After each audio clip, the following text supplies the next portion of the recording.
Impactos medioambientales antes y durante la pandemia. La contaminación ambiental es un tema muy importante en la actualidad, pues los daños que causan estos nos afectan cada vez más. A lo largo de la historia, el ser humano ha ido emitiendo residuos, así como gases, destruyendo la flora y la fauna. Todo esto debido a las actividades que necesita para vivir. Ahora las industrias, la tecnología y las actividades cotidianas influyen en la contaminación del medio ambiente. Sin embargo, hubo un periodo en el que estas actividades pasaron debido al confinamiento.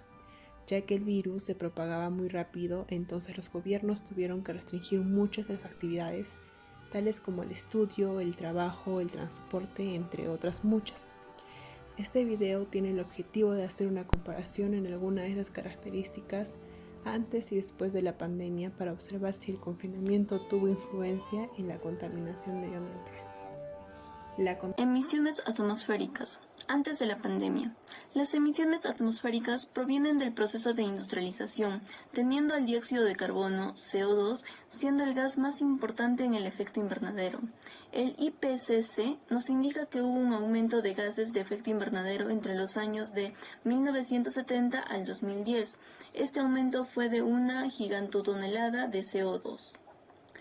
Durante la pandemia, la Agencia Europea de Medio Ambiente nos indica la disminución de la contaminación del aire durante el confinamiento del COVID-19 en las ciudades europeas.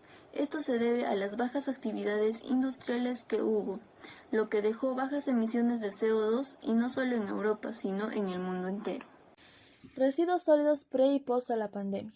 Desde la preparación y consumo de alimentos hasta los complicados procesos productivos que producen estos residuos, los cuales tienen que ser gestionados dependiendo de su potencialidad o no y de su aprovechamiento que se le puede dar.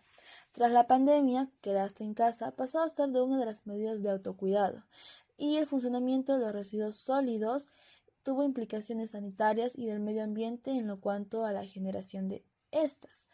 Y también mencionar que los residuos sólidos siempre estuvieron tanto pre, durante y post a la pandemia. Consumo de energía eléctrica. La electricidad no afecta como tal al medio ambiente, lo que afecta es la forma en la que se crea, generada de forma no renovable mediante la combustión de combustibles fósiles. Sus principales centrales térmicas, emiten dióxido de carbono, dióxido de azufre, óxido de nitrógeno, hollín y material particulado. La generación hidroeléctrica y centrales eólicas, que a pesar de ser energía renovable, la instalación produce cambios al ambiente con posible pérdida de especies. Energía solar y geotérmica, las más amistosas con el ambiente. Su producción y procesamiento es lo que provoca la liberación de contaminantes y calor en el aire o en el agua. Durante la pandemia, la electricidad afectó de diferente forma a los sectores. El sector industrial bajó su consumo por poca o nula producción. El sector público incrementó su consumo. En los hogares se suele utilizar energía primaria. Petróleo, gas natural y carbón son las principales fuentes de contaminación. Ahora con las vacunas el sistema vuelve a la normalidad. Las industrias ya empiezan a producir, entonces su uso incrementa con la demanda. Y en los hogares el consumo volvió a disminuir. Antes de la pandemia, la producción de plástico ha pasado de 2 millones de toneladas anuales en 1950 a 381 millones de toneladas generadas en 2015. Durante la pandemia, los plásticos aumentaron excesivamente con el uso de millones de mascarillas, guantes e implementos utilizados para combatir el COVID-19. Podemos decir que las mascarillas han aumentado 200 veces comparativamente con el 2019. También los impactos de la suspensión temporal han tenido impactos negativos en la producción y reciclaje de bolsas plásticas y empaques. Combustibles fósiles. Antes de pandemia. En el año 2019, las energías renovables alcanzaron alrededor de 12 watts, cifra que superó por primera vez al carbón en 1960. Por otra parte, la energía nuclear para el 2019 llegó a 8 watts, superando también al gas natural del año 1950. Durante la pandemia. En el año 2020, los combustibles fósiles disminuyeron notoriamente, donde se puede mencionar a la energía solar en un primer lugar, seguida del carbón, gas natural y petróleo.